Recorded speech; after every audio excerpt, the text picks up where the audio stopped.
खेतों में खाद बना के बिखेरा नहीं किया और यहाँ किसी के शरीर में सोना दिखाई नहीं देता तो कहाँ चला गया? इस पर भी एक विचार करना चाहिए। ये नोटबंदी सोना गायब करने की कला है। अब ये नहीं किसी ने पूछा कि 1000 रुपए का नोट, 500 का नोट जो तुमने बंद किया वो कहाँ गया, कहाँ जमा किया गया? उस नोट के छापने में भी सोना लगा था और जब बंद करके दूसरा नोट छपवाया तब भी सोना, यानी धीरे धीरे ये सोना गायब करने की नीति है जिसको भारत की जनता बिल्कुल नहीं समझ पा रही। इसकी समझ में कुछ नहीं आ रहा ये सब क्या। और तुम सब पढ़े लिखे हो के ज्ञानी, मैं यही सोचता रहता हूं ये के स्कूल के पीछे पड़ रहे क्या बैठ। जब नोटबंदी का प्रचार हुआ तो आपको कहना चाहिए कि भाई नोट बंद करो। नोट कहाँ बंद हुआ? नोट के बंदे नोट ही मिला, वो भी घटिया नोट मिला, लंबाई चौड़ाई कम, कागज एकदम रखी, तो नोटबंदी हो गई। नोट की जगह कोई धातु का कोई सिक्का चढ़ा दिया होता, सोने का, चांदी का, जैसे पहले मोहर, सरफी और गिन्नियां ये सब चलती थी, कोई सिक्का तो चला नहीं। तो नोटबंदी का झूठा है ना, नोट बंद हुआ और बल्कि नोट के बदले ये तुमको घटिया नोट दिया, लेकिन कोई नहीं बोला। अब आप सोच दीजिए तुम कितने पढ़े लिखे हो, कितने विद्वान हो, कितने मर्द हो, कितने सूरवीर हो, ये तुम्हारी पहचान है कि तुम्हारे मुंह से आवाज नहीं निकलती। चाहे जितना हो जाए, उसने वहीं से अपनी कला शुरू की, नोटबंदी की। देखिए इसका भारत की जनता पर क्या रिएक्शन हो, कोई नहीं बोला। इसके बाद वो सफल हो गया बंदी में, मेड़बंदी में, नसबंदी में, और इसके बाद फिर रोड बंदी, यातायात बंद, दुकान बंदी, व्यापार बंदी, घर मकान बंदी, न्यायालय कार्यालय विद्यालय बंदी, एक बंदी है। अरे बंदी कभी खुशहाल हो सकता है, बंदी दास होता, गुलाम होता है। तुमने बंदी की परिभाषा नहीं पढ़ी, सब ऐसे बैठे हुए अपने आप को बड़ा जानकार कहते, बड़ा तीस मार कहती, जानते कुछ नहीं, सब कुछ हो रहा हो, सब चुनाव पर चुनाव। अरे कौन सा काम चुनने जा रहे हैं, कौन सा काम करने की योजना बनाने जा रहे हो, या कौन सा काम भारत की जनता का करने जा रहे हो, ये भी तो बताओ। और ये नहीं मालूम आपको, एक चुनाव में 70 अरब रुपए खर्च होता, इतना महंगा चुनाव, और उस महंगे चुनाव का कोई मतलब, रोज चुनाव, रोज चुनाव, रोज चुनाव, ये चुनाव, वो चुनाव, वो चुनाव, सारा देश चुन गया, लेकिन इन लोगों ने भारत की जनता के भले का कोई काम नहीं चुना आज तक। बता दे भाई कोई काम चुना, फिर तुम्हारा चुनाव का मतलब क्या? बड़े खुश है, चुनाव करने जा रहे हैं, वोट डालने जा रहे हैं, ये करने जा रहे हैं। अरे वोट बनाकर वोट मांगना लोकतंत्र की नीति है, ये नीति। और तुम्हारी समझ में अभी तक कुछ नहीं आया और न कभी आएगा। तुमको दास्ता की विषम जंजीरों में इतना जिगर करके बांध दिया गया कि तुम कभी खुल ही नहीं सकते, और खुलकर अपनी कोई आवाज अपने हित की नहीं लगा सकते। एक एक बात को मैं कहां तक कहूं, इतना दर्द हो गया है कि जब भारी दर्द में मुंह से कहा भी नहीं जा सकता। एक दर्द हो तो कहा जाए, सब दर्द ही दर्द, सारा समाज दर्द का, सारा परिवार दर्द का, सारे मानव शरीर दर्द का, सारी व्यवस्था दर्द की। दर्द रफा दफा करने की नहीं, दर्द बढ़ाने की। फिर आपको क्या मिला? क्या कभी बैठकर मानव बुद्धि से तुम विचार करते हो कि हमारे लिए तो कुछ नहीं हो रहा, और कहते हैं भारत की जनता के लिए कर रहा हूं चुनाव, भारत की जनता के लिए खर्च कर रहा हूं, इनके ऊपर खर्च कर रहा हूं, तो इसका मतलब जिनके ऊपर खर्च कर रहा हूं उन्हीं से ये महंगाई और टैक्स लगाकर फिर हम अपना पूरा करेंगे खजाना, खर्चा पूरा करेंगे। अब आप बताइए, एक प्रत्याशी 1-1 करोड़ रुपए खर्च करता और 1 करोड़ 5 साल में उसकी तनख्वाह नहीं है, तो कोई घाटे का सौदा करेगा? फिर वो क्या करेगा? 5 साल अपने 1 करोड़ रुपए क्यों वापिस करेगा? अपना खर्चा पूरा करेगा।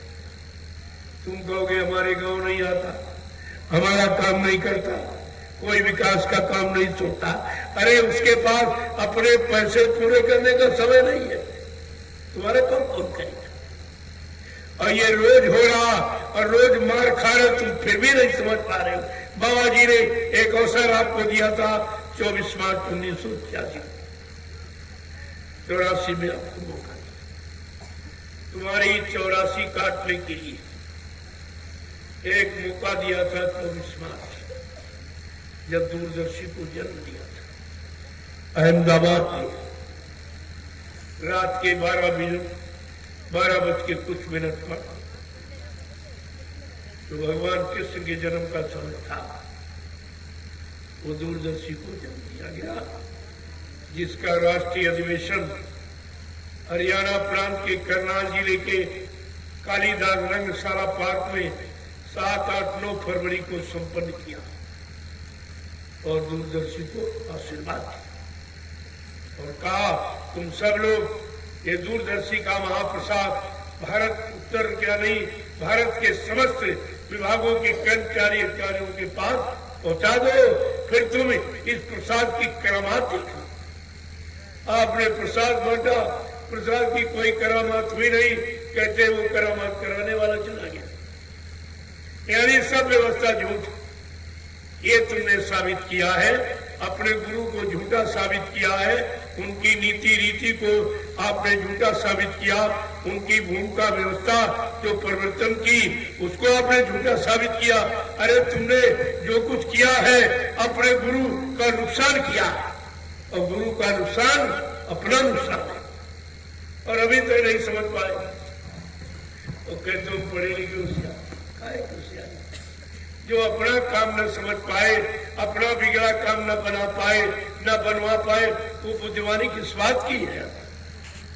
एक एक बात पर आपको विचार करना। अभी तो मैं केवल इशारे के रूप में कह रहा हूं, आगे समय आएगा तो खुल के कहूंगा, तब तुम्हारी समझ में सब आएगा।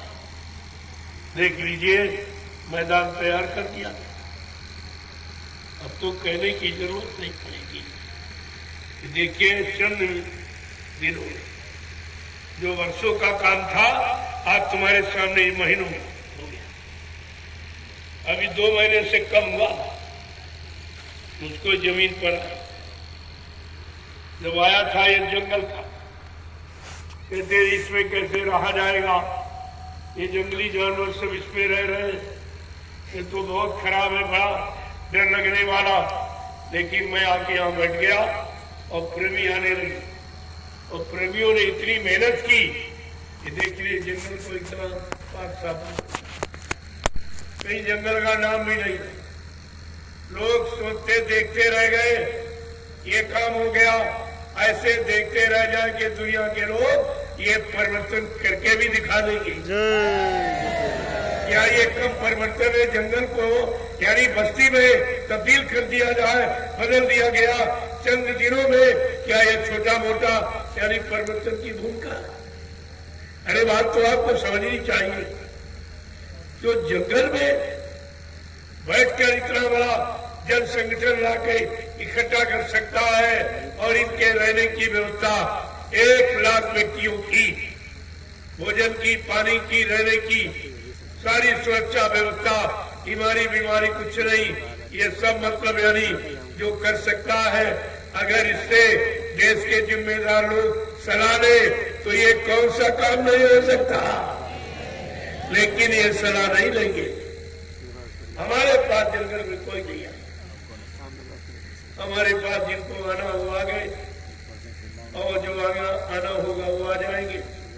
बाकी तुम सब देखते रहिए कि किस तरीके से ये सब काम हो रहा। अरे बस्ती में, शहर में जहाँ उपलब्ध है सब कुछ, वहाँ तो सब कोई कर सकता, लेकिन जंगल में जो ये मंगल आपको दिखाई दे रहा, ये कोई नहीं करेगा। ये किसी के बस की बात नहीं, न प्रधानमंत्री न मुख्यमंत्री। इतने लोगों को, यानी मतलब निस्वार्थ और एक कड़ी धूप में और इस जंगल में न इकट्ठा कर सकता है, न मिट्टी की सेवा में लगा सकता, चाहे सोना चांदी इनके बराबर इनको क्यों न दे दिया जाए, लेकिन ये उनका स्वीकार नहीं करे। ऐसे लोग तैयार हैं। आप इनको क्या समझते हो? जैसे वो सेतु पर पुल बांध दिया, छोटे लोग पुल भी बंद करो, आज इस जंगल में ये धर्म का पुल बन गया।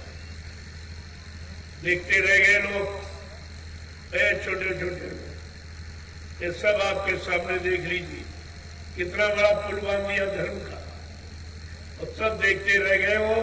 और ये अगर इनको आदेश दे दिया जाए तो ये कौन सा काम नहीं कर सकते? क्या इतने लोग किसी के पास है काम कराने वाले, काम करने वाले, कराने वाले? क्या इतने लोग किसी के पास है? ये भी तो लोगों को एक बार विचार करना ही होगा। हमारा हर काम इनके लाभ के लिए है। अब ये समझे न समझे, ये इनकी जानता है। जय गुरुदेव,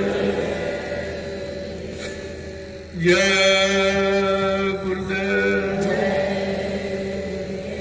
जय गुरुदेव, जय गुरुदेव। नाम किसका? जय गुरुदेव। नाम किसका? प्रभु का प्यारा नाम। जरा खड़े हो जाइए लोग। ऐ सच्चे सूरवीरों, तुमको एक करके दिखाना। सत्संगियों, तुम्हें आदर्श बनना है, संदेश सतगुरु का तुम्हें चरितार्थ करना है। देश दुनिया को दिखा देना है। जो आपने 5 दिनों में दिखाया वो बड़ा ही चिरस्मरणीय है। वो भुलाने योग्य नहीं है, उसे कोई नहीं भुला सकता। आज रात में आपका ये जन संगठन सबको मजबूर कर रहा है। ये सीधा प्रसारण ये हो रहा है। सारा हिंदुस्तान तुमको देख रहा, तुम नहीं उनको देख रहा, तुम्हें सब देख रहे। ये कैसे लोग हैं? आज स्वार्थी युग में, अर्थ के युग में लोग कहते बिना पैसे के कोई काम नहीं हो रहा। और आप देख लीजिए, बिना पैसे जो ये कुर्बानी दे रहे हैं, इनको कोई पैसा, कोई सामान, कोई लोभ और लालच, इनको कुछ नहीं चाहिए। ये फिर परमार्थ की भावना में ओत को छोड़ करके ये जन सेवा कर रहे हैं। इनको देखिए आप पहले, और ये काम तुम्हारे किसी के बस। तुम कितने चुनाव कर लो, कितने मुख्यमंत्री प्रधानमंत्री बदल डालो या दोबारा बना लो, लेकिन ये काम मेरी नकल कोई कर नहीं सकता हिंदुस्तान में, कोई नहीं। और एक काम सबके सामने, मैं कोई कोठरी में बैठ के नहीं बोलता, मैं जो कुछ कहता हूँ सरेआम है, और इतना बड़ा जन समुदाय के बीच में कहता है। ये सब बात आपको सोची। जय गुरुदेव। जो मैंने कहा या करके दिखाया, न इसके पहले किसी ने किया, न आज कोई कर पा रहा, न आगे कोई कर सकेगा। ये ऐसा काम है जो आपने जंगल में किया है। ये इतिहास बिल्कुल अनोखा है। एक कलयुग का ऐसा इतिहास जो भूते न भूल सके। सतयुग त्रेता द्वापर के लोग अपने अपने युग का इतिहास पढ़ना भूल जाएंगे। ऐसा चमत्कार तुम्हारे द्वारा करके दिखा दिया जाएगा, जिसको हिंदुस्तानी नहीं सारे विश्व के लोग नमस्कार करेंगे। जय गुरुदेव, जय